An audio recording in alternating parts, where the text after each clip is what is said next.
இருந்து எங்க அப்பாவோட சின்ன வயசுல இருந்துன்னு சொல்லலாம். இவருடைய நினைவுகள், ஞாபகார்த்தங்கள், எங்க அப்பாவுக்கு தான் வந்து ஆண் பாவம் அந்த சைட்ல இருந்து சொல்லி வளர்ந்த ஒரு ஆக்டர்.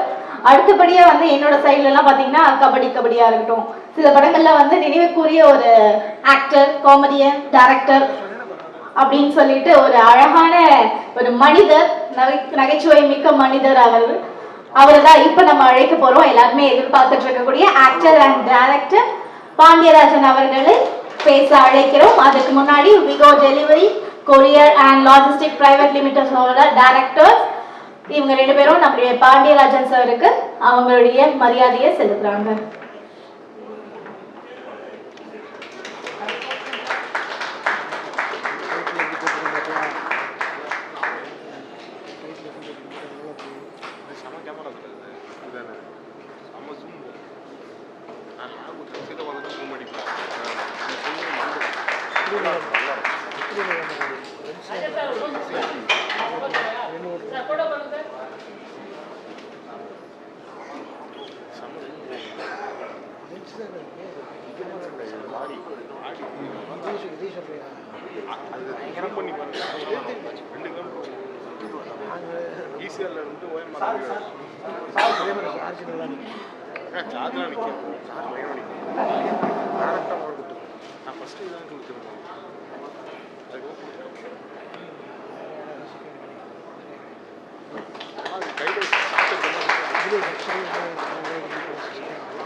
அடுத்தபடியாக PR கார்த்திக் அவர்களுக்கு director and actor Pandiarajan sir அவர்கள் மரியாதை செலுத்துவார்.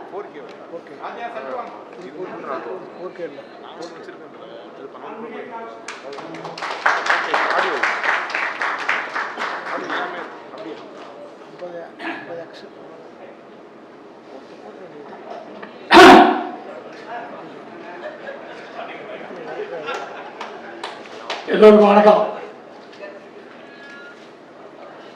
கொரியர் கம்பெனிக்கு பாண்டியராஜனுக்கு என்ன சம்பந்தம் நான் சொல்றதுக்கு முன்னாடி இவரே சொல்லிட்டாங்க. இவர் எதுக்கு கூப்பிட்டு வந்தீங்கன்னு எனக்கு இதே கேள்விதான். சமீபத்தில் கொஞ்ச நாள் முன்னாடி டிவி பார்த்து இருந்தேன். அதில் ஒரு செய்தி போட்டாங்க. ஒரு சின்ன பசங்க சேர்ந்து அவங்க அப்பாவை ஒரு பேக் பண்ணி கொரியர் கம்பெனியில் அனுப்பிச்சிருக்காங்க. என் பேரை உத்து கவனிக்கிறாங்க. என்ன தாத்தா அதுன்றான். எனக்கு பார்த்தோன்னா திக்கு இருக்குது. ஒருவேளை நம்மளை பேக் பண்ணி தான் அமைச்சு போகிறான்னு. அந்த அளவுக்கு கொரியர்ன்றது அன்றாட ஒரு செய்தி ஆகிட்டு இந்த காலத்தில் இப்படி ஒரு நிகழ்ச்சி அமைதியாகவும் சந்தோஷமாகவும் எல்லாரும் முகத்தையும் மகிழ்ச்சியாகவும் எதிர்பார்ப்போடும் யார்ட்டையும் எல்லாரும் அன்பை பரிமாற்றுறாங்க. மனிதம் பரிமாறுது. யார்ட்டையும் ஒரு போறாம பூச்செல்லாம் காணும். இது நல்ல வாட்டார விளையாட்டார அப்படிலாம் கிடையாது. இவன் வரணும் நம்மாலையா அப்படின்ற ஒரு எண்ணம் பரிமாறுற ஒரு நல்ல மீட்டிங் இது மாலை வேலையில். ஏன்னா இப்பெல்லாம் மற்றவங்களாம் நல்லா வந்தா அவன் எப்படியும் வந்துட்டாயா நல்லா தான் இருக்கான், திடீர்னு வந்துட்டான். அந்த மாதிரியே புறம் பேசுகிற காலம் இது. அந்த நேரத்தில் நம்ம கூட இருக்கிற ஒரு ஆள் புதுசாக ஒன்று பண்ணியிருக்காரு, நாமளும் தரணும், நம்மளையும் கூப்பிட்றாரு, நீங்களும் வாங்க ஒன்றா சேர்ந்து ஒன்றா முன்னேறுவேன்ட்டு வாரி சார் ஒரு வார்த்தை சொல்வார் அடிக்கடி. அது அவரை பார்க்கும்போதெல்லாம் அந்த வார்த்தை சொல்வார், ஊக்குவிக்கிறவனை ஊக்குவித்தால் அவன் தேக்க வைக்க போயிடுவான், ஊக்குவிக்கிறவனை ஊக்குவிக்கணுமா. நல்லா பண்ணுறேனே, நல்லா இருக்குப்பா, இந்த கொட்டாம தட்டி கொடுக்கணும், வாழ்த்தணும். அந்த எண்ணம் வர வர நாட்டில் குறையும். இங்கே உட்காந்துருக்கவங்களும் சரி, மேடையில் இருக்கவங்களும் சரி, ஒரு 2 வார்த்தை நல்லா பேசி இவங்களுக்கு என்கரேஜ் பண்ண மாட்டோமா என்ற எண்ணம் தான் ஒவ்வொருத்தருக்குள்ளேயும். இது ஏன் இருக்கிறது போதா, தேவையா உனக்கு, இதை பற்றி கேள்விப்பட்டிருக்க நீ இல்லைங்க வச்சேன் அப்படிலாம் ஒரு டிஸ்கேட்லாம் பண்ணாமல் என்னது கவுடி ஒருத்தர் ஒரு வீடியோவில் போட்டு காட்டுறாரு. இது விஷயத்த நீங்கள் பண்ணீங்கன்னா இப்படிலாம் தமிழ்நாட்டில் முன்னேறத்துக்கு வாய்ப்பு இருக்குன்னு சொல்கிறவங்க யார்? இது அனுபவப்பட்டவங்க கேளுங்க அப்படின்ற விஷயம் நல்ல விஷயம்லாம் நடக்கிற ஒரு விஷயம். எப்பவுமே இந்த தட்டி கொடுக்குற எண்ணம் இருக்கும் கூடலாம் பண்ணணும்னா நம்மளாம் முன்னேறணும். சினிமாவில் அதுவும் இந்த தாலிக்குடிய இந்த ஆரம்பத்துக்கு அவர் என்னை வந்து பார்த்தாரு 2-3 நாள் முன்னாடி. பார்க்கும்போதெல்லாம் பார்த்தா அவர் எண்ணம் பூரா நீங்கள் வாங்க, இப்போ நீங்கள் பேசுறீங்கல்ல இதையே வந்து வாழ்த்துங்க நல்லா இருக்கண்ணார். எனக்கு சிலுக்குச்சு. ஓ நம்ம பேசுறது அவருக்கு வாழ்த்தா தெரியுதா? தேவை நம்மக்கிட்ட நல்ல வார்த்தை யாரெல்லாம் பேசுகிறாங்க, நல்லவங்களாம் யார் இருக்காங்க, நல்ல அந்த எண்ணம் வேணும். என்றைக்கோ ஒரு நாள் என்கிட்ட வந்து நான் ஒரு ஃபிலிம் சம்பந்தமான விஷயம் கற்றுக்க போகிறேன், செய்ய போகிறேன், அதுக்கு யோசனை சொல்லணும்னு கேட்டப்போ நான் சொன்னதை ஞாபகம் வச்சு செஞ்சதுக்கு நன்றி சொல்கிறாரு. இந்த குணம்தான் அவர் வாழை. நன்றி சொல்கிற எண்ணம் நமக்குள்ள இருக்கணும். அது மாதிரிலாம் இருக்குது இல்லை.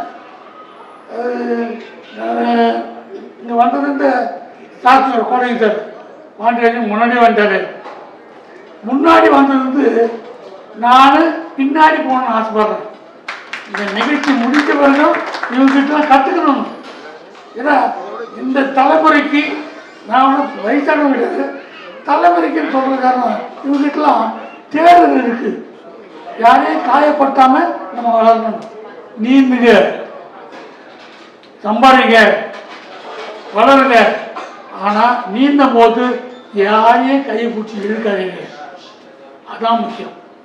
இவரை இழுத்து விட்டு அவரை இழுத்து விட்டு நம்ம முன்னுக்கு போகணும் அப்படின்னு நினைக்காம இருந்தாவே நம்ம முன்னுக்கு வரும். நான் இந்த நிகழ்ச்சி வரும்போது என்னை பற்றி பலமாலாம் சொல்லிக்கல. நான் ஒரு பல்லவன் டிரான்ஸ்போர்ட் டிரைவருடைய மகன். எனக்கு பின்புறன்றதுலாம் கிடையாது. ஒன்றே ஒன்று, சினிமா மேலே இருந்த ஆர்வம், அது மேலே இருந்த டெடிக்கேஷன் தான். அது என்ன எங்கெங்கேயோ கூட்டு போயிட்டு இங்கே கொண்டாந்து வருது. அதனால் டெடிக்கேஷனாக ஒரு வேலை பார்த்தோம்னா நிச்சயமாக நல்லா வரலாம். இப்போ கொரியரை பற்றி நான் சாரிக்கு பேசும்போது பேசுகிறேன். 3 நாளைக்கு பண்ணி சொன்னேன், எந்த வேலையும் நல்லா யோசிக்குப்பா. ஒரு 4 தடவை யோசிங்க. உடனே உங்களுக்கு எடுக்காதீங்க, உடனே பண்ணணும்னு நினைக்காதீங்க. 4 தடவை யோசிங்க. 5ஆவது தடவை யோசிச்சுனே இருக்காதீங்க, வேற ஒருத்தர் பண்ணுவோம். 5ஆவது தடவை நீங்கள் யோசிங்க, ஆரம்பிங்க. அதான் இது நல்லா இருக்கா, இது பேசுகிறேன், அதுதான் சாத்தியம். இந்த விஷயத்த நீங்கள் பேசுகிறாருல்ல, ரொம்ப பிடிச்சது. யோசிச்சுட்டே இருப்போம். கொஞ்ச நாளுக்கு அப்புறம் நம்மளை பற்றி யோசிக்கிறத விட்டுட்டு மற்றவங்க பற்றிலாம் யோசிப்போம். அவன் எப்படி தெரியுமா, இவன் எப்படி தெரியுமா, அது இல்லை. நம்மளை பற்றி நல்லா யோசிப்போம். 4 தடவை இதை செய்யலாமா செய்யக்கூடாது ரொம்ப யோசிப்போம். அதுக்கப்புறம் செயல்படுவோம். சும்மா பேசிட்டே இருந்தால் அது வேலைக்கு ஆகாது. இன்னைக்கு மேடையில் சகோதரி ஜெகனா மேடம் வந்துட்டு அவங்களை ரொம்ப பிடிக்கும், அவங்க குரல் பிடிக்கும், எல்லாம் பிடிக்கும், அவங்க பேசுவாங்களா, அதான் என்ன. ஆனால் அதெல்லாம் மீறி ஒரு நிகழ்ச்சி பண்ணாங்க. நான் ஏறும் போது கொஞ்சம் தடுமாட்டமாக படியேறேன், எனக்கும் தெரியாது. ஏது டக்குன்னு சார் நீங்கள் சூப்பு சாப்பிடுங்க சார், சூப்பு சாப்பிடலாம். எனக்கு அந்த காதல் வாங்கலாம் பேசாமல் இருந்தேன். மறுபடியும் அதே கவனிச்சாங்க, கொஞ்சம் ரொம்ப சாப்பிடாதீங்க, 2 தடவை சாப்பிடுங்க, வார்த்தைக்கு கொஞ்சம் தம்பா இருப்பீங்க. இந்த சொல்கிற சகோதரி வேணும். இதுதான் வாழ்க்கை. தடுமாறும் போது தாங்கி நிற்கணும். அதான் அன்பு நட்பு. அது மாதிரி எந்த வந்தார் பண்ணுறேன், அவர் பிடிக்கும், அவங்க நல்லா பாடுவாங்க, காமெடி பண்ணுவேன், அதோட போல கவனிக்கணும். நிகழ்ச்சியில் கொரியர் ஆரம்பிக்கிறதா என்னென்ன கஷ்டம். நான் ராசிபுரத்தில் ஒரு ஃபங்க்ஷன் போயிருந்தேன். போனால் பார்த்தா எல்லாம் வந்தாங்க, லைன் ட்ரிப் எல்லாம். அதில் ஒருத்தர் ஒரு நெய்க்காருங்க, ராசிபுரம்னா நெய் தான் ஃபேமஸ்ஸு. என்னங்க நெய் எப்படி செய்றீங்கன்னா, எல்லா ஊர்லேயும் ஆடுக்குதுங்க, அது என்ன நெய் பண்ணுறீங்க அப்படிலாம் கேட்டுருந்தேன். இல்லைங்க நம்ம நெய் பிரமாதம் அப்படின்னு பேசுறது. நான் உடனே அத்தனை சொல்லி எவ்வளோ பாடுறா நெய் வாங்கினேன் அப்படின்னா, காசு கொடுத்தா வாங்கலாம், அவ்வளோதான். மறுநாள் சாயங்காலம் 3 மணிக்கு எங்கள் வீட்டில் உட்காந்து சாப்பிடும்போது என் ஒய்ஃப் எனக்கு நெய் போடுறாங்க.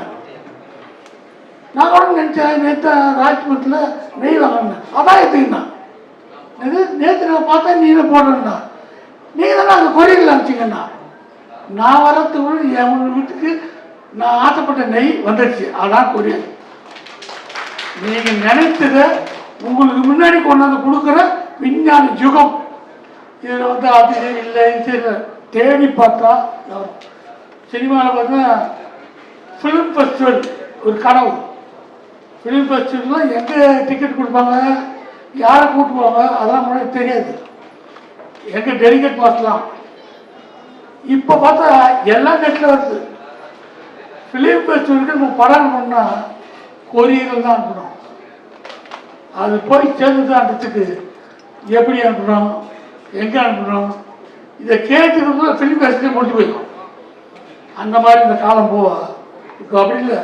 இந்த ஃபெஸ்டிவலு இது இந்த அனௌன்ஸ்மெண்ட்டா பட்டனில் தட்டி கொரியர் காமிச்சா நம்ம ஜப்பானு சைனாக்கெல்லாம் நம்ம வேணால் 21 நாளில் போயிடுச்சு.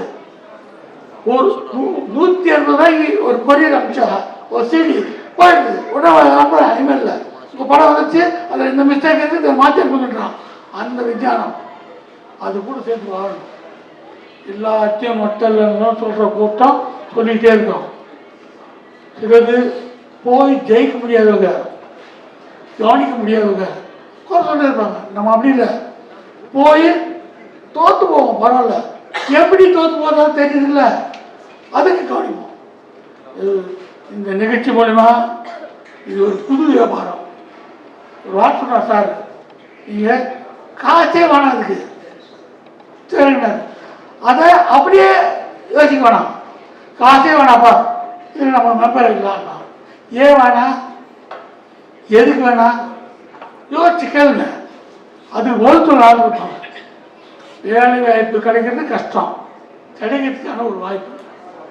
நீங்கள் தெரிஞ்ச தொழில் செய்யும் போது டிஸ்கஸ் பண்ணுறது செய்யணும். பேசிக்கிட்டே இருக்கிறது 4 நாள் தான், செயல் 5வது நாள். நான் கமர்ஷியல் படம் எடுத்திருக்கேன், நடிச்சிருக்கேன், எல்லாம் பார்த்துருப்பீங்க. நான் ஷார்ட் ஃபிலிம்லாம் நிறைய எடுக்கிறேன், யாருக்கா தெரியுமா தெரியாது.